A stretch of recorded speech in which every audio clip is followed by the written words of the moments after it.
ఈ రోజు మన ముందున్న గెస్ట్ ఒక మెగాస్టార్, ఒక రెబల్ స్టార్, ఒక సూపర్ స్టార్, ఒక పవర్ స్టార్. ఇన్ని స్టార్లు ఎందుకు కలిపారని ముందు ఫ్యాన్స్ అనుకుంటే నన్ను స్టార్స్ లో కలిపేస్తారు ఫస్ట్.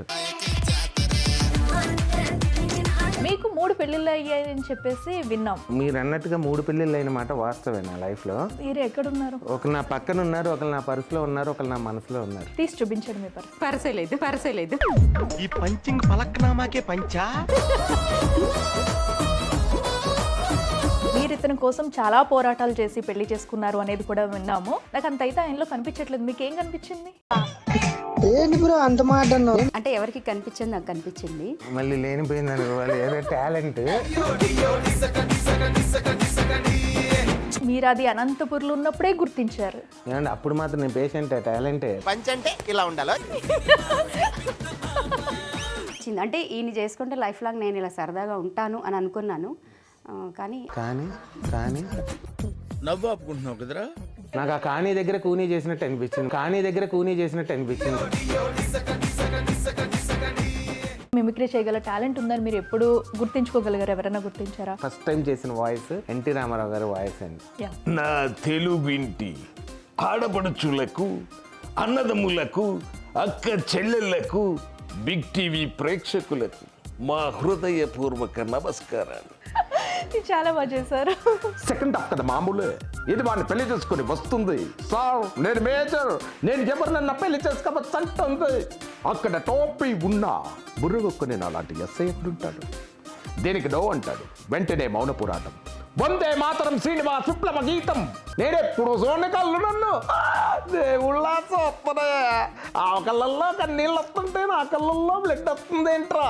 రే కట్టప్ప డోంట్ ఏదో ఆకర్ గుండెవాడికి ఇక్కడ కన్నా ఉన్నగా గీకేడరా. చాలా సార్లు విన్న అమ్మవారికి మీకు కూడా చాలా అనుబంధం. చాలా ఉంది. నేను ఈ రోజు కూడా నాకేమైనా ప్రాబ్లం వస్తే నేను అలానే మళ్ళీ నేనేం మాల వేసుకొని లేకపోతే దండలు వేసుకొని ఇవన్నీ కాదండి. భక్తి మనసులో ఉండాలి. అమ్మకి నాకు ఒక బాండింగ్ అంతే. బట్ మీకు ఎవరితో అన్నా ఇన్ కేసు డిస్కషన్ అయినా గొడవ అయినా మీరేదో అమ్మవారికి చెప్పి ఏదో చేస్తారంటే ఏంటి ఇది? ఎంతవరకు నిజం? నేను అంజనం వేస్తానని ఎవరైనా చెప్పారా? ఏమండి భలే వాళ్ళు. నేను ఆర్టిస్ట్ నండి, భూత వైద్యుని కాదు. నేను ఈ బాలికను వశం చేసుకొని నా ఫ్లాట్ కి తీసుకెళ్తా. ఇప్పుడు బాలయ్య బాబు గారు ఒక సినిమాలో ఇడ్లీలో బీరేసుకుని నేను బీర్లో ఇడ్లీ వేసుకున్నా. మీ ఫేస్ పెడితే కనుక జనాలు చూడరని చెప్పేసి కూడా మిమ్మల్ని రిజెక్ట్ చేశారంట. యాక్చువల్ జరిగిన మాట వాస్తవం అండి. అంతా బాగుంది కానీ ఈయన కొద్దిగా నల్లగా అగ్లీగా చూడటానికి కొద్దిగా ఇబ్బందిగా ఉన్నాడు.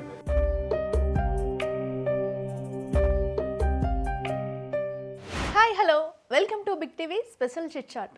ఈరోజు మన ముందున్న గెస్ట్ ఒక మెగాస్టార్, ఒక రెబల్ స్టార్, ఒక సూపర్ స్టార్, ఒక పవర్ స్టార్, ఒక యాక్టర్, ఒక రైటర్, ఒక డైరెక్టర్. ఏంటి ఈ పిల్ల మరీ ఇంత ఓవర్గా చెప్తుంది అనుకుంటున్నారా? నిజమండి బాబు.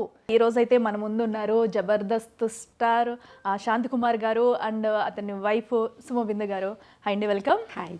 మీకు 3 పెళ్లిళ్ళు అయ్యాయని చెప్పేసి విన్నాం, చాలా సార్లు చూసాం కూడా చాలా షోస్ లో. మరి మీరు ఏంటి ఒక్క వైఫ్ తోనే వచ్చారు? మిగతా ఇద్దరు ఎక్కడ? సరే నా పని ఉంది, కొద్దిగా వెళ్ళొస్తాను. అలా ఎలా వెళ్తారు? కాదండి, మీరు ఫస్ట్ క్వశ్చన్ అలా ఇరికిచ్చే క్వశ్చన్ అడిగితే ఎట్లా? కానీ నేను ఇరుక్కోలేదండి. ఎందుకంటే నేను ఇరుక్కుంది నా లైఫ్లో ఒకే ఒక దగ్గర, మా ఆవిడ మనసులో. మీరు అన్నట్టుగా 3 పెళ్ళిళ్ళు అయిన మాట వాస్తవే నా లైఫ్లో. ఎలాగైందంటే ఫస్ట్ మా మిస్సెస్ నేను శంభో టైప్లో లేచిపోయి పెళ్లి చేసుకున్నాం. అది ఫస్ట్ మ్యారేజ్. ఆ తర్వాత వీళ్ళ అమ్మ నాన్నగారు వాళ్ళు తెలుసుకొని మళ్ళీ పిలిచి వాళ్ళ బంధువులను పిలిచి అక్కడ వాళ్ళ మధ్యలో పెళ్లి చేశారు. అక్కడి నుంచి మళ్ళీ మా అమ్మోళ్ళ దగ్గర తీసుకొస్తే అక్కడ అమ్మవారి కొండ మీద మళ్ళీ ఇంకోసారి పెళ్లి జరిగింది. సో 3 ముళ్ళు 3 సార్లు వేసాను మా ఆవిడ మెల్లోనే. ఏంటి సార్ అది? 3 ముళ్ళు 3 సార్లు వేసాను మా ఆవిడ మెల్లోనే. బిందు గారు, మీరు ఆయన చెప్పిన మాటలన్నీ కూడా వింటున్నాం మనం. మీరు ఇతని కోసం చాలా పోరాటాలు చేసి పెళ్లి చేసుకున్నారు అనేది కూడా విన్నాము. మరి మీరు అంత పోరాటం చేయడానికి అసలు ఎందుకు చేశారేంది? నాకు అంత అయితే ఆయనలో కనిపించట్లేదు. మీకు ఏం కనిపించింది? అంటే ఎవరికి కనిపించింది? నాకు కనిపించింది. అది ఏంటో మాకు చెప్తారా? మళ్ళీ లేనిపోయిందని వాళ్ళు ఏదో టాలెంట్ తనకు బాగా నచ్చింది. ఆవిడ క్లారిటీ ఇస్తారు, మాట్లాడివ్వండి, చెప్పండి. ఫస్ట్ ఒకే చోట జాబ్ చేసేవాళ్ళం ఇద్దరము. ఓకే. సో అక్కడ పరిచయం అనమాట తను. ఎక్కడ జాబ్ చేశారు? అనంతపూర్. అనంతపూర్లో మీ పరిచయం. సో అక్కడ మా ఊరు అదే. ఈయన అనంతపూర్ తండ్రి. విజయవాడ బిడ్డ. నుంచి జాబ్ కోసమని అనంతపూర్ వచ్చారు. సో అక్కడ ఇద్దరం జాబ్ చేసేవాళ్ళం ఒకే ఆర్గనైజేషన్ RDT అనే ఒక సంస్థలో వర్క్ చేశాము. ఓకే. సో అక్కడ కూడా కల్చరల్సే అనమాట. అంటే నేను సింగింగ్, డాన్స్ పిల్లలకి నేర్పించడం, సేమ్ ఫీల్డ్ ఈయన అనమాట. సో ఫస్ట్ ఆఫ్ ఆల్ నాకు ఆయన టాలెంట్ బాగా ఇష్టం. ఆ పర్సన్ కన్నా టాలెంట్ చాలా ఇష్టపడతాను నేను. మీరు అది అనంతపూర్లో ఉన్నప్పుడే గుర్తించారు. ఆయన అనంతపూర్కి వచ్చారండి, నేను అక్కడే ఉన్నా, ఈయన వచ్చారు. ఏమంటే అప్పుడు మాత్రం నేను పేషెంటే, టాలెంటే నాది. కాకపోతే అప్పుడు గుర్తించి అది అప్పటి నుంచి అలా కంటిన్యూ అయింది. ఫస్ట్ టైం చూసింది కాబట్టి ఇంకొద్దిగా ఎగ్జైట్ అయింది. ఇప్పుడు పాత పడింది నా టాలెంట్. చాలా టైం పట్టింది కదా, అందుకే ఆవిడ చెప్తున్నారు. కానీ ఆవిడ తను చేసిన సాహసాలు మామూలుగా చెప్పకూడదు. చిన్నప్పుడు చదివి ఉంటారు మీరు, లైఫ్లో అలాంటివి నిజంగా జరిగినాయి మాకు. చాలా సెన్సిటివ్ పర్సన్, అంటే చూడడానికి చాలా హైట్ వెయిట్ కనిపిస్తారు కానీ అసలు ఎక్కడ నాకు అలా కనిపించట్లేదు మరి. అది అందరికీ కనిపించారు, అందుకే అన్న ఫస్ట్ డైలాగ్ అదే. చాలా సెన్సిటివ్, చాలా మంచితనం ఎక్కువ, చాలా హెల్పింగ్ నేచర్ ఉంది. సో అవన్నీ నాకు ఫస్ట్ ఆఫ్ ఆల్ ఏంటంటే మిమిక్రీ చాలా ఇష్టం. మిమిక్రీ కానీ తను డప్పు బాగా ప్లే చేస్తారు. ఓకే. ఇంకా చెప్పాలంటే మిమిక్రీ కంటే డప్పు ప్లే చేయడం చూసి నేను ఫస్ట్ పడిపోయా. ఒక 30 మెంబర్స్ దాకా ఉండేవాళ్ళం స్టాఫ్ ట్రైనింగ్స్కి వచ్చినప్పుడు. ఈయన శాంతి ఎక్కడ ఉంటే అందరం అక్కడమే. అందరికి అప్పటి నుంచి లీడర్ అని కాదు, బాగా అందరినీ హ్యాపీగా నవ్వించడము, సరదాగా ఉండడము, అది బాగా నచ్చింది. అంటే ఈయన చేసుకుంటే లైఫ్ లాంగ్ నేను ఇలా సరదాగా ఉంటాను అని అనుకున్నాను. సో అలాగే ఉన్నామండి హ్యాపీగా. స్టిల్ ఇప్పుడు హ్యాపీగా ఉండాలని కోరుకుంటున్నాం. Thank you. శాంతి గారు, ఇప్పుడైతే మీకు ఫేమ్ వచ్చింది.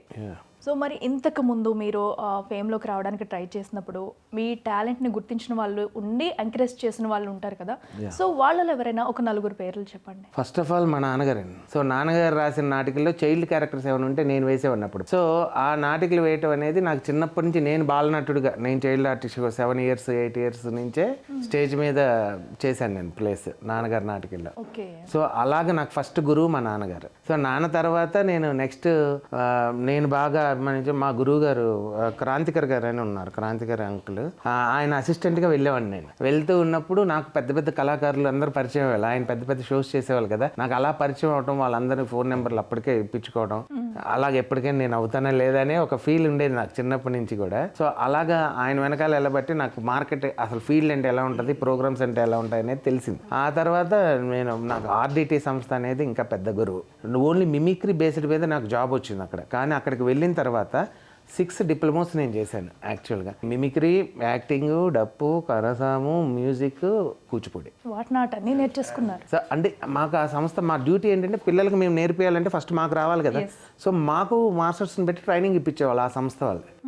సో వాళ్ళ ద్వారా మేము నేర్చుకొని మేము ఫస్ట్ ట్రైనప్ అయ్యి మేము పిల్లలకు వెళ్ళి నేర్పించేవాళ్ళం విలేజెస్లో. ఓకే. తనకంటే నేను ఒక 2 years సీనియర్ ఆ సంస్థలో. నాకంటే మా మామగారు 10 years సీనియర్. అంటే వీళ్ళ నాన్నగారు నన్ను ఇంటర్వ్యూ చేసింది వీళ్ళ నాన్నగారే. అదే పెద్ద ట్విస్ట్, అక్కడి నుంచే స్టార్ట్ అయింది. నన్ను ఇంటర్వ్యూ చేసి ఆయనకి అప్పుడు తెలియలే, అంటే జాబ్ కోసం అనుకున్నారు కానీ ఇంట్లో అల్లుడి కోసం ఇంటర్వ్యూ చేస్తున్నానని ఫీల్ అవ్వదు. అవును, ఆయన ఇంటర్వ్యూ చేసిన తర్వాత నేను సీనియర్ అవడం, నా తర్వాత మళ్ళీ మా మామయ్య గారు రిటైర్డ్ అయిపోయారు. ఆయన తర్వాత మళ్ళీ తనకు వచ్చింది జాబ్ అది. సో తను నా దగ్గర ట్రైనింగ్, అంటే కొద్దిగా మీరు ఆ వర్క్ ఇట్లా ఉంటే, తను కొత్త కదా, కొద్దిగా మీరు సీనియర్ కాబట్టి చెప్పండి నన్ను. అంటే ట్రైనింగ్ అని కాదు, చెప్పు. ట్రైనింగ్ కాదు, నేను ఆల్రెడీ జాబ్ చేస్తూ ఉన్నాను. ట్రాన్స్ఫర్ మీద ఇంకో ఈయన ఉన్న ప్లేస్కి వెళ్ళాను అనమాట. సో కొద్దిగా హెల్ప్ చేయండి, తను అంటే ఈయనకి రైటింగ్ స్కిల్స్ ఉన్నాయి కదా. సో మాకు కాంపిటీషన్స్ జరిగేవి పిల్లలకి. సో దానిలో భాగంగా కొన్ని సాంగ్స్ రాయాలి అన్నప్పుడు నాకు ఆ స్కిల్ లేదు. సో అప్పుడు ఈయన హెల్ప్ అడిగాను అనమాట. సో ఆయన అన్ని రకాలుగా హెల్ప్ చేశారు. వీళ్ళ సిస్టర్ ఉన్నారు, ఆవిడ అన్నారు కొద్దిగా మీరు డ్యాన్స్ కూడా బాగా కంపోజ్ చేస్తారు కదా సార్, అది కూడా హెల్ప్ చేయండి. కానీ నిజంగా అప్పుడు మేము పడ్డ కష్టానికి తను 3 ప్రైజులు కొట్టింది వాళ్ళ పిల్లలతో. యాక్చువల్గా అక్కడే పడింది ఫస్ట్, పడిపోయింది, బీజం పడింది మా ప్రేమకి, తను పడిపోయింది అలా. సో ఆయన ఇంకొక పెద్ద ట్విస్ట్ తెలుసా మీకు, ఒకసారి తెలియకుండా పొరపాటున అన్న అనేసింది నన్ను. ఏంటండి ఇది, ఎలా? అంటే మా ఫాదర్ కొలీగ్స్ ఉండేవాళ్ళు, అందరం ఒక చోట జాబ్ చేసేవాళ్ళం కదా. ఆ అంకుల్స్ వచ్చేసి ఆయన సేమ్ మీ క్యాస్ట్ అతడే, బాగున్నారు, మ్యారేజ్ చేద్దాము అడుగుదాము అని చెప్పేవాళ్ళు. ఇచ్చి చేసేస్తాం అని ఏడిపించేవాళ్ళు. టాలెంట్ చూసి పడిపోయింది కానీ లుక్స్ చూడంగానే ఇంప్రెస్ అవ్వలేదు. బో వీళ్ళు ఏదో చేసేటట్టున్నారని చెప్పేసి వెళ్ళిపోయి అందరం ఉన్నాము అక్కడ. చందమామను కూడా దగ్గరికి వెళ్ళి చూస్తే గుంతలు ఉంటాయి. ఇప్పుడు కూడా కవర్ చేసుకుంటున్నారు చూసారా. వెళ్ళిపోయేటప్పుడు ఇంకా ఎలాగన్నా దీన్ని బ్రేక్ చేయాలి, అన్న అనేస్తే ఇంకా మనకేం ప్రాబ్లమ్స్ ఉండవు కదా ఫిక్స్ అయ్యి అని చెప్పేసి బాయ్ అన్న అని చెప్పి వచ్చేసా. అది ఫస్ట్. ఆ తర్వాత అన్న పోయి అన్నీ నేనే అయ్యా. అది ఏంటంటే మాది ఒక అడ్వెంచర్ అండి మా మ్యారేజ్. యాక్చువల్గా వీళ్ళ నాన్నగారు రిటైర్ ఇంట్లో ఉన్న తర్వాత ఈమె వాళ్ళ ఇంటికి ఆధారమైంది యాక్చువల్గా.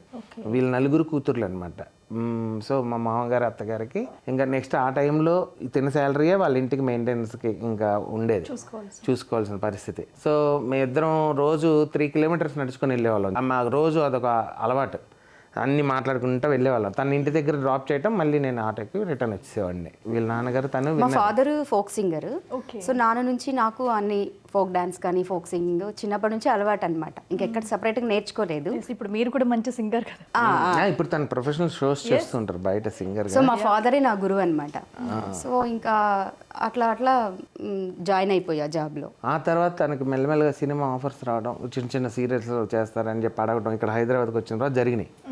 ఆ టైంలో మా మామగారికి అనిపించింది, అంటే ఇప్పుడు పెళ్లి చేసేసి అమ్మాయిని ఇక్కడ ఆపేయటం కంటే ఏదో ఫ్యూచర్ ఉంది కదా, వెళ్తుంది కదా, వెళ్ళనిద్దాం. అయినా ఇదంతా ఆకర్షణ, అక్కడికి మళ్ళీ కొంతకాలం ఉంటే మర్చిపోతారు, ఇవన్నీ మళ్ళీ వేరే జాబ్లో పడిపోతారు, ఎందుకులే అన్నట్టు మళ్ళీ మా మామగారు మనసు మారింది. సో అక్కడ బ్రేక్ పడింది. అక్కడ బ్రేక్ పడింది. తను దుప్పటి కప్పుకొని కింద పడుకొని నిద్రపోతుంటే వీళ్ళిద్దరూ వెళ్ళమ్మ నాన్న మంచం మీద మాట్లాడుకుంటూ ఉన్నారు ఈ విషయాలు. తను వినింది, నిద్రపోతుంది అనుకొని వాళ్ళు మాట్లాడేసుకుంటున్నారు. నేనేం చెప్పానంటే యాక్చువల్గా మీ నాన్నగారికి ఒక వేరే ఇన్కమ్ ఆధారం వచ్చేంత వరకు కూడా పెళ్లి జరిగినా కూడా మనం నీ శాలరీ అట్టే ఇచ్చి అట్టే మెయింటైన్ చేసుకుందాం. నాకు నీ శాలరీ ఇంపార్టెంట్ కాదు, నువ్వు ఇంపార్టెంట్. సో నేను వెయిట్ చేయమన్నా వెయిట్ చేస్తా, లేదు నువ్వు వస్తానన్నా ఈ విధంగా చేద్దాం, నీ ఇష్టం అంటే సపోర్ట్గా ఉంటానని కూడా చెప్పి. అయితే తను అడిగింది 3 years టైం అడిగింది. యాక్చువల్ 3 years నాకు 3 ఏళ్ళు ఆగగలిగితే అప్పుడు ఆలోచిస్తాను నీతో పెళ్ళికి అంది. సో నేను ఆగుతానని చెప్పి వెయిట్ చేశాను. వెయిట్ చేసిన తర్వాత అనుకోకుండా 1 yearకే ఈ ఇన్సిడెంట్ జరిగింది. ఏది వీళ్ళు మాట్లాడుకోవటం, తను వినడం అలా. అప్పుడు తనే ఫోన్ చేసింది నాకు. ఫోన్ చేస్తే ఇంకా అప్పుడు వచ్చాను. వచ్చిన తర్వాత నువ్వు తీసుకెళ్తావా లేదా చెప్పు అన్నట్టుగా ఇంకా తను అంటే వాళ్ళ నాన్నగారు అంటే తను ఏమైందంటే ఆ క్షణంలో హర్ట్ అవుతారు కదా ఎవరైనా. అంటే వాళ్ళ మాట గౌరవించి ఆగినప్పుడు వాళ్ళు అలాగా ఇంకో రకంగా ఆలోచిస్తున్నారు అన్నప్పుడు తను ఫీల్ అయిందనమాట. ఇంకా ఎక్కడ మీకు ఇచ్చి మ్యారేజ్ చేయరన్న టైంలో అనేసి భయపడి ఇంకా మీతో అప్పుడే వెళ్ళిపోయి మ్యారేజ్. ఆ టైంలో అది ఒక అడ్వెంచర్. నా దగ్గర డబ్బులు లేవు ఆ టైంలో జేబులో. వేరే ఒక ఫ్రెండ్ని అడిగితే వాడు ఇప్పుడే వస్తాను, పేమెంట్ వస్తుంది, మీరు ఇక్కడే కూర్చోండి, ఒక దగ్గర నాకు డబ్బులు రావాలి. మాదంతా ఆర్కెస్ట్రా బ్యాచే కదా ఫస్ట్ నుంచి కూడా. సో కీబోర్డ్ ప్లేయర్ దగ్గరికి వెళ్ళాం. అరే నువ్వు కొద్దిగా హెల్ప్ చేయమా, ఇట్లా డబ్బులు మేము అక్కడ తీసుకెళ్ళాలి. నేను జాబ్ చేసేది అనంతపూర్ దగ్గర కదిరి అనే ఊరికి ట్రాన్స్ఫర్ అయింది నాకు. సో నేను అనంతపూర్ తిన కోసం వచ్చాను కదా, నాకు వెళ్ళడానికి నా ఒక్కడికే డబ్బులు ఉన్నాయి. తన దగ్గర తీసుకెళ్ళి వెళ్ళి అక్కడ ఎక్కడ పెట్టాలో కూడా తెలియదు నాకు. ఉన్నట్టు అన్ప్లాన్డ్ కదా. అంటే మీ ఫ్యామిలీలో తెలియదండి? మా ఫ్యామిలీ తెలుసు.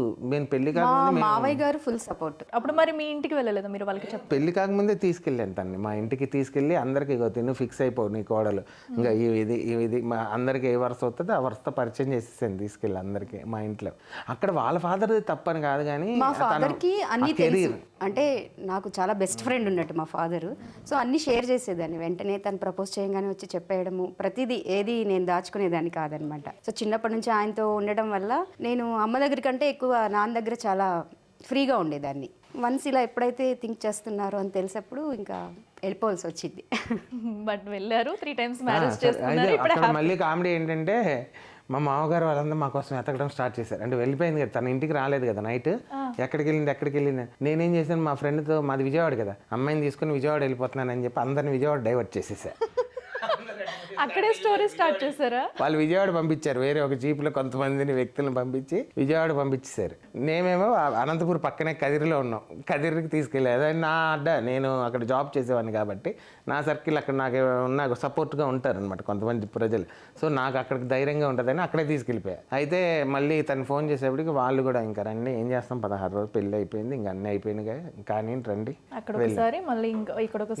ఇంటికి వెళ్ళగానే మా మామగారు నన్ను ఏమన్నా అంటారేమో మళ్ళీ బయట భయపడి ఆపాం, ఆటో తిప్పి పెట్టా.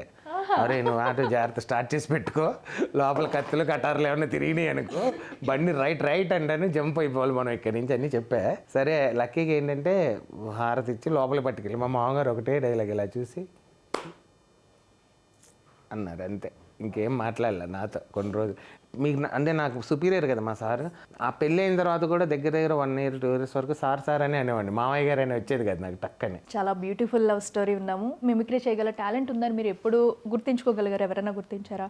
అసలు మీకు ఆ టాలెంట్ ఎలా వచ్చింది? మీరు ఎప్పుడు స్టార్ట్ చేస్తారు? సో ఎలా వచ్చాయి అనే దానికంటే ముందుగా నేను ఫస్ట్ నాకు బాగా ఇష్టమైన వాయిస్, ఫస్ట్ టైం చేసిన వాయిస్ ఎన్టీ రామారావు గారి వాయిస్ అండి. నా లైఫ్లో రామారావు గారి వాయిస్తోనే స్టార్ట్ చేస్తాను. ఓకే. నా తెలుగింటి ఆడపడుచులకు, అన్నదమ్ములకు, అక్క చెల్లెళ్లకు, బిగ్ టీవీ ప్రేక్షకులకు మా హృదయపూర్వక నమస్కారాలు. ఈరోజు ఈ చక్కని ఇంటర్వ్యూ కార్యక్రమంలో సతీ సమేతంగా మమ్మల్ని పిలిచి ఇంటర్వ్యూ చేస్తున్న అఖిల గారికి, యాజమాన్యానికి, మా దర్శకులకు పేరు పేరున ధన్యవాదాలు తెలియజేస్తూ సెలవు తీసుకుంటాను. ధన్యవాదాలు. చాలా బాగా చేశారు. ఆ తర్వాత నాకు బాగా ఇష్టమైన వాయిస్ అంటే ప్రకాష్ రాజ్ గారి వాయిస్ అండి. నాకు అంటే 3 times స్టేట్ ఫస్ట్ అవార్డు వచ్చింది ప్రకాష్ రాజ్ గారి వాయిస్కి. తల్లి కూతురు ఏం నటిస్తున్నారు? ఇది ఒక డింపుల్ కపాడియా, నీ కూతురు ఒక ట్వింకిల్ కపాడియా. రాత్రి ఇక్కడికి వచ్చి రూమ్లో డాన్సింగ్, ఉదయం తండ్రి వచ్చి నాతో ఫైటింగ్, ఇప్పుడు ఎగ్జామ్ కని చెప్పి వాడితో జంపింగ్, సందు చివరవాడ ఆటోలో వెయిటింగ్, అక్కడికి ఫస్ట్ హాఫ్ సెకండ్ హాఫ్ కదా మామూలే. ఇది వాడిని పెళ్లి చేసుకుని వస్తుంది, సార్ నేను మేజర్, నేను ఎవరినన్నా పెళ్లి చేసుకోవచ్చు అంటుంది. అక్కడ టోపీ ఉన్నా బుర్రగొక్కుని అలాంటి ఎస్ఐ ఎక్కడుంటాడు? దేనికి డో అంటాడు, వెంటనే మౌన పోరాటం, వందే మాతరం శ్రీనివాస్ విప్లవ గీతం. ఆ తర్వాత ముఖం మీద ది గ్రేట్ వెర్రి పప్ప అని శుభం కార్డు వేస్తారు. దీనికి డైరెక్షన్ నువ్వు, యాక్షన్ నీ కూతురు. సినిమా పేరేంటో తెలుసా? తల్లి లాలింపు, కూతురు తాలింపు. నేను మునార్కుని, నన్నెవడు మోసం చేయలేడు. నెక్స్ట్ సునీల్ గారి వాయిస్ అండి. నేను బాగా ఇష్టపడి చేసే వాయిస్ అంటే రేర్ కాంబినేషన్ వాయిసెస్ అంటారు. అండ్ సునీల్ గారిని ఇమిటేట్ చేసే వాళ్ళు చాలా తక్కువ మంది ఉంటారు. అవును, చాలా తక్కువ మంది. నేను సునీల్ గారి ముందే ఆయన వాయిస్ ఇమిటేట్ చేశాను మా జబర్దస్త్ ఎపిసోడ్లో. ప్రభాస్ గారు చెప్పిన బాహుబలి డైలాగ్ని సునీల్ గారు చెప్తే ఎలా ఉంటుందని, ప్రభాస్ గారు ప్రేమగా చూడాల్సిన మా అమ్మ కళ్ళు నా వంక దీనంగా చూస్తున్నాయి, ఈ డైలాగ్ ఉంటుంది. మా కోసం కూడా ఒకసారి చెప్పండి. ఒరే కట్టప్ప, నిన్ను చూస్తుంటే నాకు చాలా ముద్దొచ్చేస్తున్నావురా. ప్రేమగా చూడాల్సిన మా అమ్మ కళ్ళు నా వంక దీనంగా చూస్తున్నాయిరా. నేను ఎప్పుడు చూడండి కళ్ళు నన్ను దేవుళ్ళ చూస్తున్నాయా. ఆ కళ్ళల్లో కన్నీళ్ళు వస్తుంటే నా కళ్ళల్లో బ్లడ్ వస్తుంది ఏంట్రా. రే Kattappa, don't be a joker. గుండెవాడికి ఇక్కడ కన్నా ఉన్నగా గీకాడరా. అంటే ఈ డైలాగ్ కామెడీగా చెప్తే ఇలా ఉంటుందని ఒకవేళ రాజమౌళి గారు చూస్తుంటే ఎలా ఉండేదో. అదే సునీల్ గారు అన్నారు, ఏమన్నా నిజంగా నాకు ఒకవేళ ఒరిజినల్గా బాహుబలి క్యారెక్టర్ ఇచ్చినా నేను ఇలా చెప్పేవాడిని కాదేమో అని చెప్పారు ఆయన. అలాగే సుమన్ శెట్టి గారు ఉన్నారు, ఆయన కూడా రేర్ కాంబినేషన్ వాయిస్ అరుదుగా చేస్తూ ఉంటారు. 7/G బృందావని కాలనీలో ఆయన చేసిన ఒక మంచి డైలాగ్ అండి. ఒరే నీచుడా, నీ కృష్ణ దరిద్రుడా, అర్ధరాత్రి పొట్టు నిద్రలో లేచి నడిచేవాడా, నీకు దండం పెడతాండ్రా బాబు. రేపు పొద్దున్న నాకు ఇంటర్వ్యూ ఉందిరా, రామ్మరా అప్సరస. తెల్లారుజోళ్ళు ఇచ్చి లవ్ చేసుకున్న వాళ్ళు మిమ్మల్ని చూస్తున్నానమ్మా. అదిగో తెల్ల బెడ్షీట్ కప్పుకొని పడుకున్నాడే, ఆడేనమ్మా రవిగాడు. తీసుకుపోమ్మా, తీసుకుపో. ఇలాగే సుమన్ శెట్టి గారి వాయిస్. Very nice. ఎగ్జాక్ట్లీ, చాలా బాగా చేస్తున్నారు. మిమిక్రీ నేర్చుకోవడం అనేది ఎప్పటి నుంచి స్టార్ట్ చేశారు? మిమిక్రీ అనేది నేర్పిస్తే వచ్చే కళ కాదండి. 66 కళల్లో మిమిక్రీ కళకు ఉండేటువంటి ఒక గొప్పతనం ఏంటంటే అది ఒక గురుముఖంగా నేర్చుకోవడానికి వీలయ్యే విద్య కాదు అది. అంటే ఒక డ్యాన్స్ అనుకోండి, చెయ్యి ఇట్లా పట్టుకోండి, ఇట్లా పెట్టుకోండి, ఈ ముద్ర ఇలా పెట్టండి, ఈ ముద్ర పెట్టి చెప్తారు.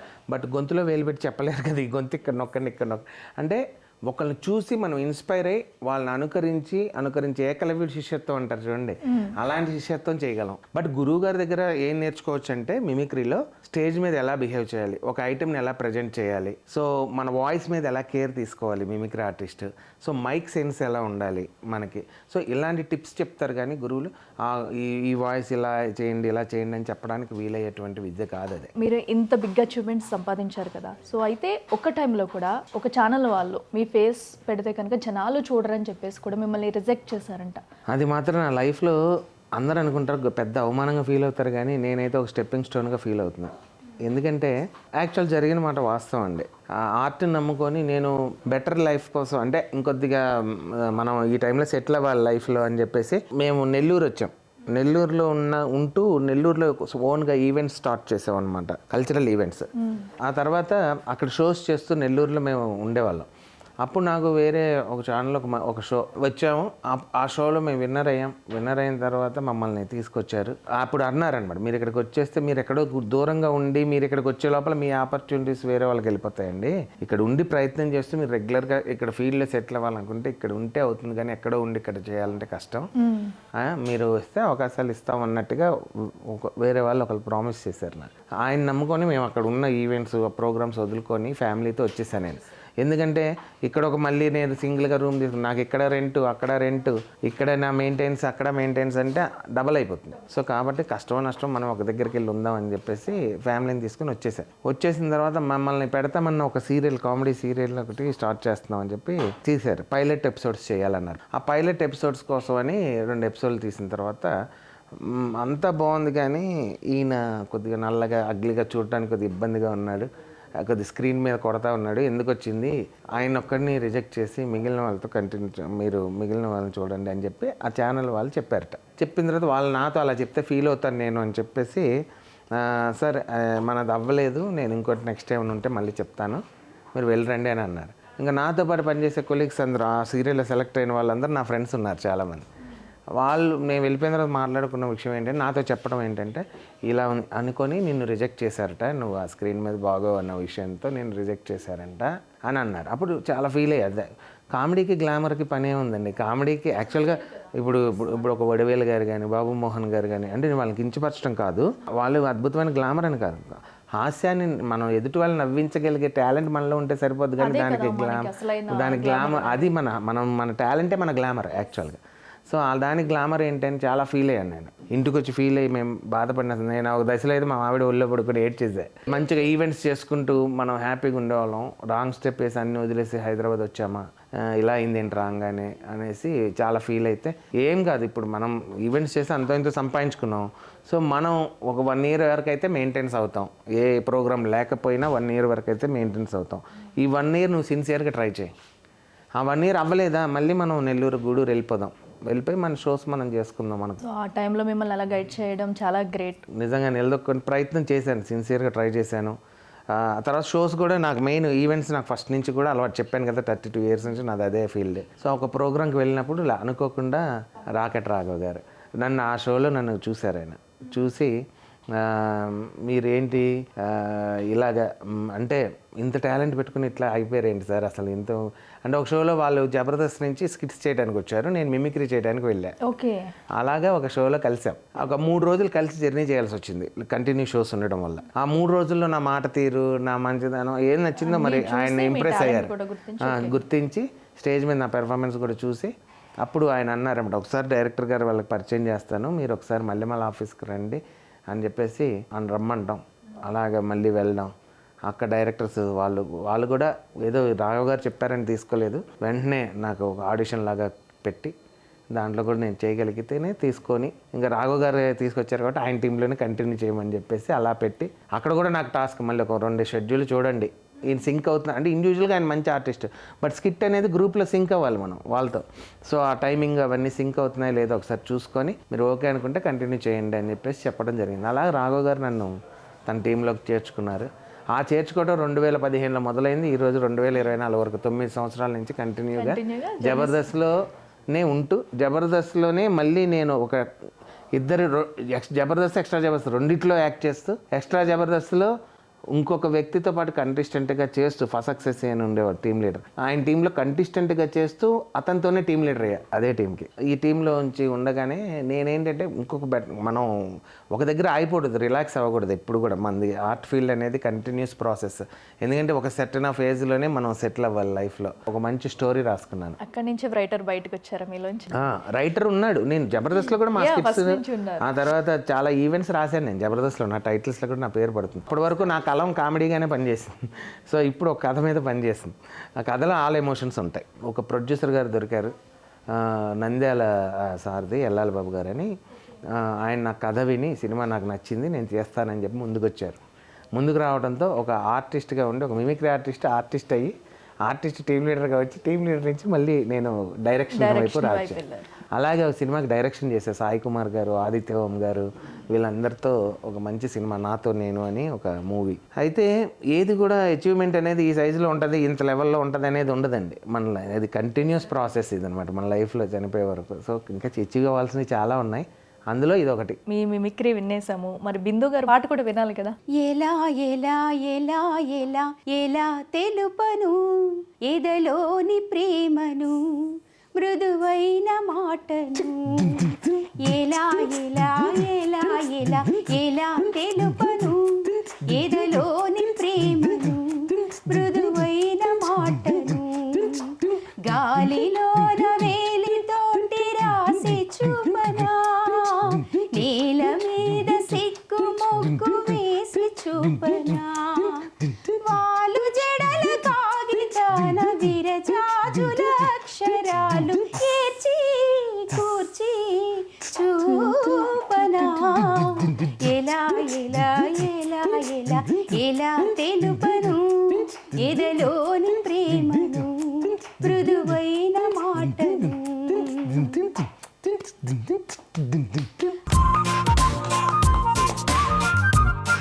Very nice. ఒకరు మ్యూజిక్, ఒకరు సింగింగ్, ఇద్దరికిద్దరు ఇద్దరం కాలక్షేపం మాకు ఇంట్లో అదే అండి. ఎవరైనా పోట్లాడుకుంటారు, మేము పాటలు ఆడుకుంటాం.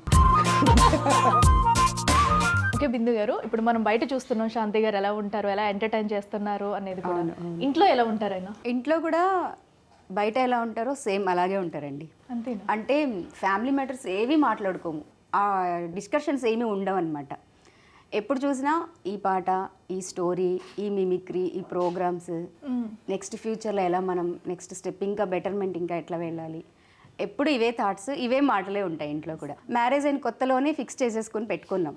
ఓకే. సో ఆ గోల్స్ కోసం ఇంకా కొంచెం పరిగెడుతున్నాము. శాంతి గారు, మీరు డ్రింక్ చేస్తారా? అంటే ఇప్పుడు లేదు. ఇప్పుడు బాలయ్య బాబు గారు ఒక సినిమాలో ఇడ్లీలో బీరేసుకుని తాగినట్టు మీరు అలా చేసే హ్యాబిట్స్ ఉన్నాయా? 2000 నుంచి 2010 వరకు ఆ డెకేడ్ అంతా కూడా మధ్యమే నాకు లైఫ్లో ఉండేది. అంటే యాక్చువల్గా ఈ ఫీల్డ్లో అంటే సరదా ఫ్రెండ్స్ ఇంకా అలాగా సరదాగా స్టార్ట్ అయిన అలవాటు అదొక వ్యసనంగా మారి ఆ వ్యసనం కూడా ప్యూర్ పీక్స్కి వెళ్ళిపోయింది. ఎక్కడ దాకా అంటే ఇంకా అసలు అది నైట్ పూట ఒక బాటిల్ తల కింద పెట్టుకొని పడుకునేవాడిని. మధ్యలో ఎప్పుడైనా మెలకు వచ్చింది అనుకోండి, వాష్రూమ్కి అట్లా వెళ్ళి వచ్చి మళ్ళీ వాటర్ లేకపోతే పచ్చిది తాగి మళ్ళీ పడుకునేవాడిని. అసలు ఇన్ని ట్విస్ట్లు ఏంటండి, ట్విస్ట్ల మీద ట్విస్ట్లు. అదే అంతే. అండ్ ఇంకా మీకు ఇద్దరు కిడ్స్ ఉన్నారు? ఇద్దరు కాదండి, ముగ్గురు ఇప్పుడు మాకు. ముగ్గురు? అదేంటి, మేము చాలా సార్లు చూసాం ఇద్దరే కిడ్స్ అని చెప్పేసి. నా లైఫ్లో కొన్ని మిరాకిల్స్ జరిగినాయండి. నేను చెప్పట్లా, చిన్నప్పటి నుంచి నాది ప్రతి 10 ఏళ్ళకి ఒక ట్విస్ట్ ఉండేది నా లైఫ్లో. ఓకే. నేను ఒక ఆశ్రమవాసిగా వెళ్ళా, అదొక ట్విస్ట్. మధ్యలో ఈ అలవాట్ల నుంచి మా నాన్నగారు నా మీద బెంగతో ఆయన చనిపోవటం, నన్ను నేను మార్చుకోవాలంటే కొద్దిగా దూరంగా వెళ్ళిపోవాలి. మా నాన్నకి ఇచ్చిన చివరి మాట అది, నేను ప్రామిస్. ఆయన రేపు చనిపోతాడానికి ఈరోజు నైట్ నాన్నగారితో మాట్లాడి నేను చేశాను ప్రామిస్. సో కాదు, లైఫ్ చేంజ్ చేసుకోవాలి ఎక్కడ అని. మళ్ళీ అప్పుడు మా మిసెస్ వాళ్ళు ఒక ఆశ్రమంలో జాబ్ చేసేవాళ్ళు. ఆ ఆశ్రమంలోకి వెళ్ళిపోయి అక్కడ ఒక టోటల్ నా సిస్టమ్ అంతా మారిపోయింది. నా లైఫ్ ఒక్కసారి అక్కడికి వెళ్ళినాక ఇంకా టోటల్ ప్రొహిబిషన్ అనమాట. ఏవి అక్కడ అలవాట్లు అలా ఉండకూడదు. ఆ ఆశ్రమంలో ఉండాలంటే కొన్ని రూల్స్ ఉంటాయి. లైబ్రరీ ఉండేది, ఒక బుక్స్ చదవడం, అదే డివోషనల్గా నా లైఫ్ టర్న్ అయింది. మళ్ళీ శంకర్ దాదా జిందాబాద్లో గాంధీ తాత గారి గురించి బుక్స్ అన్ని చదివితే గాంధీ తాత కనిపించేవాడు పక్కన వచ్చి. అలాగా నా లైఫ్లో మీరు నమ్ముతారు లేదు, నేను అమ్మవారిని డైరెక్ట్గా చూశాను. ఓకే. ఒక పెద్ద మిరాకిల్. మీకు చాలా సార్లు విన్న అమ్మవారికి మీకు కూడా చాలా అనుబంధం చాలా ఉంది. నేను ఈ రోజు కూడా నాకేమైనా ప్రాబ్లం వస్తే నేను అలానే మళ్ళీ నేనేం మాల వేసుకొని లేకపోతే దండలు వేసుకొని ఇవన్నీ కాదండి. భక్తి మనసులో ఉండాలి. అమ్మకి నాకు బాండింగ్ అంతే. లైఫ్ టర్న్ అయిన తర్వాత గూడూరు ఆశ్రమం మళ్ళీ మారిపోయింది, చెన్నైకి మార్చేశారు, అక్కడి నుంచి తీసేసిన తర్వాత మేము గూడూరులో టౌన్లోకి వచ్చిన తర్వాత నా లైఫ్ అసలు, అందుకే నేను నా ఈవెంట్స్ పేరు కూడా అమ్మ ఈవెంట్స్ అని పెట్టి, సో అమ్మవారి పేరు మీద ఆ ఈవెంట్స్ క్లిక్ అవ్వడం, ఆ తర్వాత ఈటీవీలో ఒక ఛాన్స్ రావడం, ఆ తర్వాత మళ్ళీ జబర్దస్త్ రావడం, ఆ తర్వాత ఏంటో నేను డైరెక్టర్ అవడం. నా లైఫ్లో అన్ని మిరాకిల్సే. పడి మళ్ళీ పైకి లేచి మళ్ళీ ఒక సెలబ్రిటీ స్థాయికి వచ్చి మళ్ళీ నేను ఒక డైరెక్షన్ కూడా సినిమాకి చేయగలిగానంటే అది నా లైఫ్లో బిగ్ అచీవ్మెంట్. అది రెగ్యులర్గా వెళ్ళడం వేరు, పడి మళ్ళీ పైకి లేవడం వేరు. సో పడిన కష్టాల నుంచి కూడా ఒక్కటేసారి ఇంత stage లో నిజంగా చాలా great. ఆ రకంగా చూసుకుంటే నేను ఉండాల్సిన స్థాయి కంటే ఎక్కువే ఉన్నాను. ఇప్పుడు మా మామగారికి నేనే పెద్ద కొడుకు. ఆయన కూడా ఆయన ఒక రియలైజ్ ఒక ఫీల్తో అనేది నాకు నలుగురు కూతుర్లే, రేపు పొద్దున్న నాకేమైనా అయితే నువ్వే తలకరువు పెట్టాలి అనేసి నువ్వే నా కొడుకు అనే ఫీల్కి వచ్చారు. ఇంకా అంతకు మించి ఏం కావాలండి. ఒకప్పుడు అసలు వద్దు ఆయన అనుకుని మా పెళ్ళికి ఇదైన ఆయన పెళ్ళికి ఈరోజు నేను ఒక కొడుకులాగా ఆయనకి. నాకు కూడా మా నాన్నగారు లేరు కదా, మా అత్త మామే నాకు అమ్మ నాన్న. అంతేగా. సో అంతా వాళ్ళు కూడా నా దగ్గరే ఉంటారు, నేనే చూసుకుంటాను ఈరోజు కూడా ఇక్కడే ఇప్పుడు కూడా మా అత్త మామగా. సో మా మరదలు ఉన్నారు, వీళ్ళ చెల్లెలు మూడో ఆవిడ. పెద్ద వాళ్ళు బెంగళూరులో ఉంటారు. మూడో అమ్మాయి వాళ్ళు ఒక బ్యాడ్ ఇన్సిడెంట్ ఏమంటే వాళ్ళ మొన్న కరోనా వచ్చింది కదా, దాని ముందు ఆ అమ్మాయి చనిపోయారు, వీళ్ళ సిస్టర్. ఆ కరోనా అప్పుడు వాళ్ళ హస్బెండ్ కూడా చనిపోయారు. ఒక్కడే కొడుకు వాళ్ళకి. ఆ బాబుని ఏం చేద్దామంటే ఆస్ట్రేలియాలో ఎవరో వాళ్ళ బంధువులు ఉన్నారు, ఇచ్చేస్తాము వాళ్ళు పెంచుకుంటారంట, ఇచ్చేస్తామని చెప్పేసి వాళ్ళు చెప్పడం జరిగింది. తిని ఫీల్ అవుతూ ఉండేది. నాకేంటంటే ఒక బాబు మనకి బరువుగాడు, ఇంతమంది మనం తిరుగుతున్నాము, మనకి దేవుడు ఇస్తున్నాడు. సో మనం తినేదే తింటాడు, మన పిల్లలు కట్టుకునేది కట్టుకుంటాడు, మనతో పాటే ఉంటాడు. కష్టం పడితే అందరం కష్టపడదాం, సుఖపడితే అందరం సుఖపడతాం, తప్పే ఉంది. మనమే పెంచుకుందాం, తీసుకొచ్చేసాయని మేమే దత్తత తీసేసుకున్నాం. అవును, మీరే దత్తత తీసుకున్నాం. ఇప్పుడు నాకు 2 కొడుకులు, 1 కూతురు. ఎంత ఇప్పుడు పిల్లల ముగ్గురు ఏజ్ ఎంతండి? పాప బీటెక్ ఫస్ట్ ఇయర్, బాబు 8th, ఇప్పుడు మా సిస్టర్ వాళ్ళ బాబు వచ్చేసి 7th. ఫైనల్లీ ముగ్గురు పిల్లలు. సో అంటే వాళ్ళ టాలెంట్ని గుర్తించారు మీరు? అంటే ఇప్పుడు మీరిద్దరూ కూడా ఒక ప్రొఫెషన్లో ఉన్నారు, వాళ్ళు ఏం చేద్దాం అనుకుంటున్నారు? తల్లిదండ్రులు ఎవరో ఒకళ్ళు ఆర్టిస్ట్ అయితేనే వాళ్ళ జీన్స్ వస్తాయి వీళ్ళు. కానీ 2 ఆర్టిస్టులు, మా తాతలు అంటే వాళ్ళ తాతలు కూడా, అంటే మా నాన్న ఆర్టిస్ట్, వీళ్ళ ఆర్టిస్ట్, ఇక్కడ తరతరాలుగా 2-3 తరాల నుంచి వస్తుంది కాబట్టి ఇప్పుడు 3వ తరం ఎక్కడికి పోతాయండి ఆ జీన్స్. ఆల్మోస్ట్ మా అబ్బాయి మంచి డాన్సరు, వాడు మంచి సింగర్, మా పాప మంచి ఆర్టిస్ట్. సో నేను చేసిన మూవీలో తను కూడా ఒక చిన్న క్యారెక్టర్ చేసింది. Very good and all the best. ఇప్పుడు బిందు గారితో కలిసింది చక్కగా ఉంటున్నారు. ఒకవేళ మీకు బిందు గారు ఆ రోజు అనంతపురంలో పరిచయం అవ్వకపోతే ఇప్పుడు ఎలాంటి అమ్మాయిని పెళ్లి చేసుకునేవారు మీరు? Marriage or made in heaven అంటారు కదా, నాకు marriage or made in Anantapur. వేరే వాళ్ళని ఎవరిని చూసినా మా ఆవిడతో పోల్చుకుంటా. నాకు అదొక ఫీలింగ్, లోపల ఫీల్ అవుతుంటా. ఇప్పుడు మిమ్మల్ని చూస్తూ ఉంటాను కదా, మీలో చూసి అంతా కాసేపు చూస్తా, మిమ్మల్ని చూసిన తర్వాత పెద్ద మా ఆవిడకంటే ఏం లేదులే అనిపిస్తుంది నాకు ఫైనల్గా. అది చూస్తాను మళ్ళీ ఫస్ట్. అబ్బే చెప్పలేదు, ఇదే ఫస్ట్ అసలు పోల్చుకుంటారనే విషయం కూడా నాకు తెలియదు. అంటే పోల్చుకుంటూ ఉంటారు బయటికి వెళ్ళినప్పుడు. అదే కదా, అంటే ఇంకొక అమ్మాయి మీద అంత కాన్సన్ట్రేషన్ అంటే పెట్టాల్సి నేను పోల్చుకోవడం ఎందుకు, నేను ఎంత లక్కీ అని పోల్చుకుంటా. అది కవర్ కాదను, వెళ్ళిన తర్వాత అడగాల్సిందే. ఇంకా ఈ కవరింగ్ లని చూసేసానండి. చూసేస్తే కానీ వాస్తవం ఏంటంటే ఏది దాచుకోడు. అది మంచి అయినా చెడైనా తప్పైనా ఒప్పైనా వచ్చి ఫస్ట్ నాతో షేర్ చేసేయడమే. అవును, ఇవన్నీ ఎందుకు అడుగుతున్నారని నాకు అర్థం కావట్లేదు. అంటే ఇప్పుడు ఎవరికైనా ఒకవేళ ఎలాంటి అమ్మాయిని చేసుకోవాలనిపించేది, అవన్నీ ఎందుకు అడుగుతున్నారు? అంటే ఇన్ కేసు అంటే బిందు గారు వచ్చారు, ఇప్పుడు వచ్చిన తర్వాత మీరిద్దరు ఎలా ఉండేవాళ్ళు ఏంటి ఇవన్నీ చెప్పారు, ఇప్పటి వరకు లైఫ్ ఎలా లీడ్ చేసుకొచ్చారు అనేది. అంటే తను అప్పుడు అన్ఎక్స్పెక్టెడ్గా వచ్చారు. అంటే మీకంటూ ఏదైనా ఒక హోప్ ఉంటుంది కదా, ఒక ఇలాంటి అమ్మాయిని చేసుకోవాలనో లేదా ఇలా ఉండాలనో? నాకు ఒక హోప్ ఏంటంటే నన్ను అర్థం చేసుకుని హ్యాపీగా నన్ను నాతో పాటు అండర్స్టాండ్ చేసుకునే అమ్మాయి వస్తే చాలు అనుకున్నా నేను. దానికి అందం తోడైంది, అది అందం తోడై డబల్ గ్రేస్ ఇచ్చాడు నాకు దేవుడు. ఎన్ని మార్క్స్ ఇస్తారు బిందు గారికి? Pass mark. అదేంటి అంతసేపు ఆలోచించారు? Pass markka? అంతే, పాస్ అండి, ఇంకా అది ఎన్ని చెప్పను నేను. ప్రెసెంట్ అయితే ఆల్రెడీ ఒక మూవీ తీశారు, కమింగ్ మూవీ. నెక్స్ట్ మూవీ ఏ మూవీ చేయబోతున్నారు? ఇంకా మూవీ ఫీల్డ్లో ఇంకా గ్రోత్ అవ్వాలి, ఇంకా ఫాస్ట్గా రావడానికి ఇప్పటికే లేట్ అయిందని అనుకోవచ్చా, లేదు ఇప్పుడు ఇంకా టైం ఉంది, స్టెప్ బై స్టెప్ వెళ్తున్నామంటారా? అంటే ఓకే, ఇప్పుడు నేను నాకున్న పరిస్థితులు అయితే నేను కొద్దిగా ఫాస్ట్గానే వచ్చాను. అంటే డెసిషన్ లేట్గా తీసుకున్నా, డైరెక్టర్ అవ్వాలనే డెసిషన్, బట్ అవకాశం ఫాస్ట్గా వచ్చినట్టే. నాకు నా దగ్గర పనిచేసే చాలామంది స్టాఫే 15-16 సంవత్సరాల నుంచి ఫీల్డ్లో డైరెక్టర్ అవుదామని తిరుగుతున్న స్టాఫ్ ఉన్నారు. సో కొంతమంది అనుకోకుండా కలిసి వచ్చిన వాళ్ళు ఉన్నారు, కొంతమంది అనుకోని కసితో వచ్చిన వాళ్ళు ఉన్నారు. సో అలా మన లైఫ్ ఎప్పుడు టర్న్ అవుతుందో చెప్పలేం. బట్ అయితే నా ప్రయత్నం, ఫస్ట్ ప్రయత్నం, నాకు ఎక్స్పీరియన్స్, డెసిషన్ లేట్గా తీసుకున్న ఛాన్స్ తొందరగా వచ్చింది కాబట్టి నేను లేట్ అవ్వలేదు ఈ విషయంలో మాత్రం. బట్ అయితే నెక్స్ట్ ప్రాజెక్ట్ కూడా యాక్చువల్గా నాది ఈ పాటికి స్టార్ట్ అవ్వాలండి. బట్ అయితే మా ప్రొడ్యూసర్ గారు, అంటే ఇంకో ప్రొడ్యూసర్ ఈయన వేరే ఆయన ఏమయ్యారంటే కొద్దిగా ఈ ఎలక్షన్ ప్రాసెస్లో వాళ్ళు అక్కడ ఓడిపోవడం జరిగింది. నేను మళ్ళీ చేద్దామండి మనం ప్రజెంట్ అయితే నేను కొద్దిగా ఇబ్బంది పడ్డాను అని మళ్ళీ కొద్దిగా ఆగింది ఆ కథ, స్టార్ట్ అయింది అలా కూడా. మరి ఎప్పుడు స్టార్ట్ చేయబోతున్నారు? ఆల్రెడీ నేను ఇప్పుడు ప్రొడ్యూసర్ గారిని కలవడానికి వెళ్ళాలి. 2-3 ఉన్నారు నాకు. ఇప్పుడు నేను వింటాను రండి అని నేను ప్రయత్నం చేసి పెట్టుకున్నా. అట్లా సో ఎవరు ఓకే చేస్తారో ఇంకా తెలియదు, ఓకే మీ కథ చెప్పాలి, వాళ్ళు ఓకే చేయాలి, సక్సెస్ అవ్వాలి. చూద్దాం. నా దగ్గర కథలు అయితే 7-8 కథలు మంచిగా రెడీగా చేసి పెట్టుకున్నాను ఓకే ఈ గ్యాప్లో. సో ఆ 7-8 కథల్లో వాళ్ళ బడ్జెట్కి, వాళ్ళ టేస్ట్కి, వాళ్ళ జోనర్కి ఏది ఓకే అవుతుందో తెలియదు. అయితే కనుక ఉగాదికి స్టార్ట్ చేయాలని ప్రాజెక్ట్ రెడీగా ఉన్నాను. Very nice. త్వరలోనే మీ కొత్త ప్రాజెక్ట్ స్టార్ట్ చేయాలని కోరుకుంటున్నా. Thank you. అండ్ ఇంకోటి, మీరు అమ్మవారి గురించి చెప్తున్నారు కదా, సో మేము కూడా చాలాసార్లు విన్నాం, ఎందుకంటే అమ్మవారు మీకు చాలా భక్తి పూజలు చేస్తారని చెప్పేసి. అయితే దీనిలో ఒక ట్విస్ట్ ఏంటంటే మీరు అమ్మవారితో మాట్లాడతారు, బట్ మీకు ఎవరితో అన్నా ఇన్ కేసు డిస్కషన్ అయినా గొడవ అయినా మీరు ఏదో అమ్మవారికి చెప్పి ఏదో చేస్తారంటే ఏంటి, ఇది ఎంతవరకు నిజం? ఏంటి అంజనం వేస్తానని ఎవరైనా చెప్పారా? ఏమండి భలేవాళ్ళు, నేను ఆర్టిస్ట్ అండి, భూత వైద్యుని కాదు. మీరు భలేవాళ్ళు, మాంత్రికుని కాదు. నేను మాటల మాంత్రికుని కానీ ఈ మాంత్రికుని పూజల మాంత్రికుని కాదండి. అలా 2-3 ఇన్సిడెంట్స్ అనుకోకుండా జరిగినాయి. అందుకని నా ఫ్రెండ్స్ అందరూ నన్ను ఏడిపిస్తూ ఉంటారు. ఒరే నువ్వు అని. నేను యాక్చువల్గా మీకు ఇందాక చెప్పాను, నాకు బాధ కలిగినా సంతోషం కలిగినా అమ్మ దగ్గరికి వెళ్ళి కూర్చొని ఒక సాంబ్రాన్ని వెలిగించి, ఇంట్లో ఎవరు ఉండకూడదు, ఆ లైట్లు ఆఫ్ చేసుకొని అమ్మతోనే మాత్రమే కూర్చొని మాట్లాడుకుంటాను. నేను ఫీల్ అయ్యి చెప్పడం, వెంటనే అది ఇమీడియట్గా ఆ నెక్స్ట్ రోజు వాళ్ళకి సరిగ్గా ఏదో జరగడం. అది నిన్నే ఇలా అనుకున్నాను చూడు ఇవాళ జరిగిందని నేను వాళ్ళతో షేర్ చేసేవాడిని కదా ఫ్రెండ్స్తో. ఓ నాయన నువ్వేదో వెళ్ళి తాయిత్తి కడతావు, అంజనం వేస్తావు అనేసి పూజలు చేస్తున్నావు అని చెప్పి అట్లా అనేవాళ్ళు. అంటే అదేం లేదు స్వామి, నేను ఎదగాలని పూజ చేస్తాను కానీ ఒకటి నాశనం అవ్వాలని మనం ఎప్పుడు పూజ చేయకూడదు, అది కాదు మంది అని చెప్పేసి అనేవాడిని. ఊరికి వాళ్ళు ఏడిపించే భాగాల్లో అది. నేను ఎప్పుడు జనం కోరుకునే వ్యక్తిని, అంజనం కాదు, నాకు జనం కావాలి. మిమ్మల్ని వచ్చినప్పుడు నేను చూస్తున్నా తలకి బ్యాండ్ మీ హెడ్కి. ఈ బట్ట ఎందుకు కట్టాను అంటారు. ఎందుకు కట్టుకున్నారు అసలు, ఏంటి దాని స్పెషాలిటీ? బ్రతికి బట్ట కట్టాలంటారు తెలుసు కదండి ఒకసారి. సో నేను ఈ బట్టకి బట్ట కట్టాను. వాస్తవం ఏంటంటే మళ్ళీ నాకు హెయిర్లో ప్యూర్ బట్టతలు ఏం కాదండి, నాకు అదొక స్టైల్.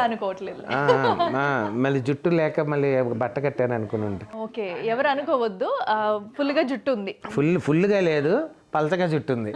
దానికి కొద్దిగా నేను దీన్ని కొద్దిగా జోడించే. వాస్తవానికి ఏంటంటే ఒక్కొక్కళ్ళు ఒక రికగ్నేషన్. మా గడ్డం నవీన్కి గడ్డం పెంచుతారు, మా జబర్దస్త్లో గడ్డం నవీన్, ఆయనకి గడ్డం ఉంటేనే రికగ్నేషన్. నాకేంటంటే నేను ఏ షర్ట్ వేస్తానో దానికి మ్యాచింగ్ బ్యాండ్ కడతా. అంటే ఇవన్నీ షర్ట్స్ తీసుకున్నప్పుడే బ్యాండేజ్లన్నీ కొనుక్కుంటారు? కాదు, బ్యాండ్ని బట్టి షర్ట్ కొంటాను నేను. ఫస్ట్ బ్యాండ్ వాస్తవం అంటే ఇవి అక్కడక్కడ దొరికినప్పుడే 10-15 కొనేస్తా. కొనేసిన తర్వాత ఓహో మొన్న ఏ కలర్ కొన్నాం దానికి సరిగ్గా టీ షర్ట్ అన్నట్టుగా అట్లా తీసుకుంటా. మీ బ్యాండేజ్లు ఎప్పుడైనా ట్రై చేస్తారా? లేదు, సరిపోలేదు, ట్రై చేయడానికి. అప్పుడు ఆ మధ్య జోకులు అట్లా అనుకున్నాం, ఏంటో తలకు కట్టావంటే మా ఆవిడ పూలతో కొట్టింది. లేదు, పూలతో కొడితే అంత దెబ్బలా అంటే ఆ పూల కుండీలోనే ఉన్నప్పుడు కొట్టిందిరా. అందుకే బ్యాడేజ్ అని. అంటే మన హీరోస్ ఉన్నారు కదా, టాప్ హీరోస్ ఎవరెవరు ఉన్నారో వాళ్ళు ప్రపోజ్ చేస్తే ఎలా ఉంటుంది? మా పవన్ స్టార్ గారు మీకు కనుక ప్రపోజ్ చేస్తే ఎలా ఉంటుంది? ఏదో ఎల్లో ఆరెంజ్ కలిసిన చిన్న రొమాంటిక్ ఏరియా కనిపిస్తే ఆటోమేటిక్గా కళ్ళు చూస్తాయి. మొహం నీ ఒంట్లోని భాగమే, నడుము నీ ఒంట్లోని భాగమే. మొహం చూస్తే కోపం రాలేదు, నడుము చూస్తే కోపం వచ్చింది. ఎందుకని నేను ప్రశ్నిస్తున్నాను అంతే. ఇప్పుడు నీ ముఖమే కర్మ, టోటల్గా నీ బాడీ చూస్తా. చూడకిలా పేరు అఖిల కాదు, అఖిలాంధ్ర కోటి బ్రహ్మాండం ఎంత మనసు ఉండాలి, ఆ మనసులో నేను ఉండాలి. నువ్వు పెట్టుకున్నా అంటే ఇప్పుడే వెళ్ళిపోవడానికి రెడీగా ఉన్నాను అఖిల. ఏమంటావు? నువ్వు ఏమన్నా సరే ఎవరినైనా ఎదిరిస్తా అంటే ఒక్క మా ఆవిడ తప్ప అదేం చేయలేము. నువ్వు ఓకే అంటావా? ఈ ఓకే అంటే చెప్పు, ఇప్పుడే నీకు చెప్తున్నా, ఐ లవ్ యూ. సో ఇలా మెగాస్టార్ చిరంజీవి గారు ఆయన చెప్తే నిజంగా చూస్తూ ఉంటే మీ కళ్ళు చాలా అందంగా కలువరేకుల్లాగా ఉన్నాయి. అసలు అవి బుగ్గలా బూరెలా అన్నట్టుగా చాలా అందంగా ఉన్నాయి. ఆ తర్వాత మీ పెదాలు ఉన్నాయి చూడండి, అప్పుడే ఏదో గులాబీ రేకుల్ని అలా చిదివిది అలా రుద్దితే వేళకి రెడ్ రంగు అన్నట్టు, ఆ రెడ్ రంగు ఏదో మీ మూతి పూసుకున్నట్టు ట్రాఫిక్లో రెడ్ సిగ్నల్ లాగా కనిపిస్తుంది నాకు. అంతేకాకుండా ఆ చిన్న గడ్డం, చిట్టిగారిలాగా చిన్న గడ్డం, ఇలా పోలికలు పోల్చుకుంటే కాదు, ఏమంటే పక్కన మా ఆవిడ ఉంది, నా గుడ్డ పీలికలు అయిపోద్దని కానీ పోల్చట్లేదు. కానీ నిజంగా చూస్తుంటే మీ గ్లామర్గా అవి చాలా బాగున్నాయండి. అసలు ఒక మాటలో చెప్పాలంటే ఇలాంటి అమ్మాయి కనుక నా లైఫ్లోకి వచ్చిందంటే నేను చాలా హ్యాపీ అండి. ఎవడ అఖిల గారు మీకు ఒక మాట చెప్పనా, ఐ లవ్ యూ అండి, ఐ లవ్ యూ. అలాగే మన జూనియర్ ఎన్టీఆర్ గారు ఆయన ప్రపోజ్ చేస్తే. ఈ ఊళ్ళో మొట్టమొదటి కత్తి పట్టింది మా తాత, మొట్టమొదటి బాంబు చూసింది మా తాత. కానీ నేను మొట్టమొదటిసారిగా బాంబు లాంటి అమ్మాయిని చూశాను బ్రో. అదగో కళ్ళ ముందే బాంబే ఇంటర్వ్యూ చేస్తే ఎలా ఉంటుంది అనేది నేను అనుకున్నా. కానీ సీటు కింద బాంబులాగా పక్కన మా ఆవిడ. ఆ బాంబు ఎప్పుడు పేలుతుందో తెలియదు భయ్య. అందుకే తను ఉన్నా ఉండకపోయినా బాంబు పేలినా పర్లేదు అనుకుంటూ మానవ బాంబులాగా మీ మధ్యలోకి వచ్చేస్తున్నా. మీ మదిలోకి వచ్చేస్తున్నా అఖిల గారు. I love you. నిజంగా నవ్వుతున్నారు చూడండి. ఇట్స్ సో క్యూట్ అండి. సున్నుండలాగా చాలా చక్కగా ఉన్నారు. నిజంగా చాలా బాగున్నారు. I love you. సో ఇలాగా. అలాగే బాలయ్య బాబు గారు, చాలా సంతోషం. నిజంగా అందం అంటే చందమామదని అందరూ అంటారు, కానీ చందమామది కాదు అఖిలది. ఎందుకంటే నేను ఇప్పుడు ఆశ్చర్యపోతూ ఉంటాను, భూమి మీద 2 చందమామలు ఎలా తిరుగుతున్నాయా అని. తను ఇందాక నడిచి మేకపై వస్తూ ఉంటే నా కోసమే పుట్టిందా అన్నట్టు అనిపించింది. సరే ఏది ఏమైనా ఆ అందంలో కానీ, ఆ రూప లావణ్యాల్లో కానీ, ఆ సౌశీల్యంలో కానీ, ఆ వినయంలో కానీ, ఇలాంటి పదాలన్నీ స్వచ్ఛమైన తెలుగుగా మాట్లాడేటప్పుడు తెలుగు అమ్మాయిలాగా, అచ్చమైన తెలుగు అమ్మాయిలా ఉన్న ఈమెని ఎవరు ఇష్టపడరు? అది ఏదేమైనా మీకు ఈ సభాముఖంగా బిగ్ టీవీ ప్రేక్షకుల అందరి సమక్షంలో ఒక విషయం చెప్పాలనుకుంటున్నాం. చెప్పండి. Tell me. మీరన్నది బాగున్నది, నేనన్నది బహు బాగున్నది అని అనిపించమంటారు అఖిల. I love you. అంతే. ప్రపంచంలో అందరికీ హద్దులు ఉంటాయేమో కానీ నా ప్రేమకి హద్దు లేదు అని బాలకృష్ణ గారు చెప్తే ఎలా ఉంటుంది అని అఖిల గారికి నేను చెప్పాను అన్నమాట. సో అది అంటే ఇవన్నీ బాలకృష్ణ గారి వాయిస్లో మీకు చెప్పాను, కానీ నా వాయిస్లో తనకి ఎప్పుడో చెప్పానండి. ఇంకోసారి మా కోసం ఇప్పుడు చెప్పండి మళ్ళీ. ఏంటంటే నేను చట్ట చూస్తాండవా, ఎవరికి ఎన్ని మాటలు చెప్పినా, ఎన్ని విషయాలు చెప్పినా నేను చెప్పేది ఒకటే, మిగిలిన వాళ్ళు ఫీల్ అవుతారని చెప్తాను. నా ఫీలింగ్స్ అన్నీ నీ మీదేమే, ఎప్పటికి నా గుంట్లో ఉండేది నువ్వే. అర్థమైందా?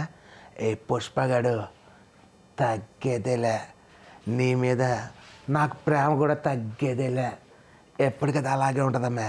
ఏదో ఒకసారి నువ్వు ఫీలింగ్స్ వచ్చేస్తున్నాయి అయిపోయి. టోటల్ కవర్ చేసి మొత్తం బాగా చెప్పారుగా. ఏదో అండి స్క్రిప్ట్లో కూడా అప్పటికప్పుడు చెప్పడం అనేది కూడా ఒక, అది ప్రేమ. అందుకే అంత పర్ఫెక్ట్గా వచ్చిందావా. అసలు ఒక విషయం అయితే నేను సూటిగా చెప్తున్నానండి, యాక్చువల్గా స్పోర్టివ్గా అన్నా కూడా నిజంగానే మీరు బాగున్నారు, క్యూట్గా చక్కగా. సో మా బిగ్ టీవీ అవును చూసారా, ఆమె నుంచి కూడా మీకు కాంప్లిమెంట్స్ వస్తున్నాయి. వాస్తవానికి ఏదో సరదాగా నవ్వించే ప్రయత్నమే కానీ ఇది వేరేగా తీసుకోవద్దని మనస్ఫూర్తిగా కోరుకుంటున్నాము. Yes, thank you so much for coming. And మీ లైఫ్ జర్నీ మొత్తం కూడా చూసాము. అండ్ ఇంకా మీరు సక్సెస్ అవ్వాలి, ఇద్దరు కలిసి ఎప్పుడు ఇలానే ఉండాలి అని చెప్పేసి మేము కూడా మనస్ఫూర్తిగా కోరుకుంటున్నాం. Thank you so much Shanthakumar గారు అండ్ బిందు గారు కూడా. So and all the very best. Thank you very much. అలాగే మాకు ఇంత చక్కని అవకాశం ఇచ్చారు బిగ్ టీవీ ప్రేక్షకులు మరోసారి ధన్యవాదాలు. మా ఫ్యామిలీ తరపున మీకు కూడా అందరికీ హాయ్ అండ్ బాయ్. సో చూసారు కదా, ఇది ఇవాల్టి Big TV special chit chat. Keep watching Big TV. For more videos like this, subscribe Big TV channel.